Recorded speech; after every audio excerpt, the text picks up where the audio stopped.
சோதி தட்டியே காணும். ஓ ஆமா மறந்துட்டோம். அப்பதானே அம்மா கழுவி வச்சா. அங்க வருது ரோசா பக்கா மாதிரிலாம் இருக்குது. ரோசா பக்கா, ரோசா பக்கா. சொல்லுங்க டேவி. எக்கா உங்க வீட்டில் என்ன குழம்பு வச்சிங்க? நடுவில் எங்கள் வீட்டில் இன்னைக்கு குழம்பு வைக்கிறேன். 40 சொன்ன மாதிரியா உன் கடையில் கூட பிரியாணி வாங்கிட்டு போனேன். ஆமாப்பா கொஞ்சம் மறந்துட்டேன். Sorry sorry.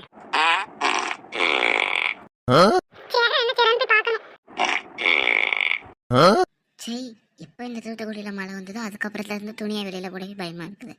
ஒன்றும் மழை வருது இல்லைன்னா பனி பெய்யுது. பெஞ்சு துணியெல்லாம் காயவும் மாட்டுக்கு, வீட்டுக்குள்ளேயே புளிங்கி நாறுது.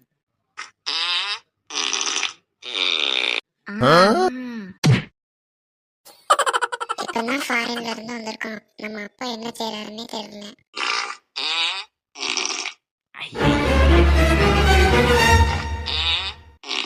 ஐயோ அம்மா காப்பாத்துங்க யாராவது. டேவிட் பத்திரமா என்ன பிடிச்சிக்கோ, நல்லா உளுந்துருவேன். அதெல்லாம் நான் பிடிச்சிக்கிடுவேன்ல.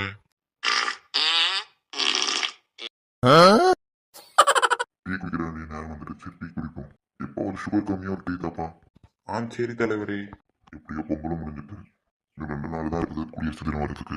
தலைவர் இந்தாங்க. கொடுப்பா. சரி ஒரு மடக்கு டீ குடிப்போம். இது என்ன சவுண்டு? இது என்ன சவுண்டு நெட்டவழி? அதான்க்கா எனக்கும் தெரியல.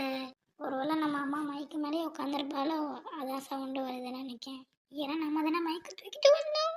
எக்கா இருங்க, நான் எங்க வீட்டு வரை போயிட்டு வந்துடுறேன். சரி நெட்டவழி, இது என்ன சவுண்டு?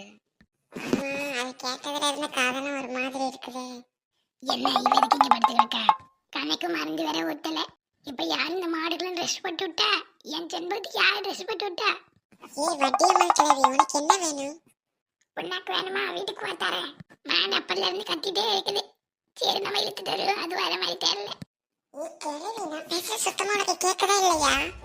கண்ணுக்கு மந்தியத்துல காதுக்கு வந்து விட்டல. நம்ம மாடப்பல்ல இருந்து பேசுற மாதிரியே இருக்குது.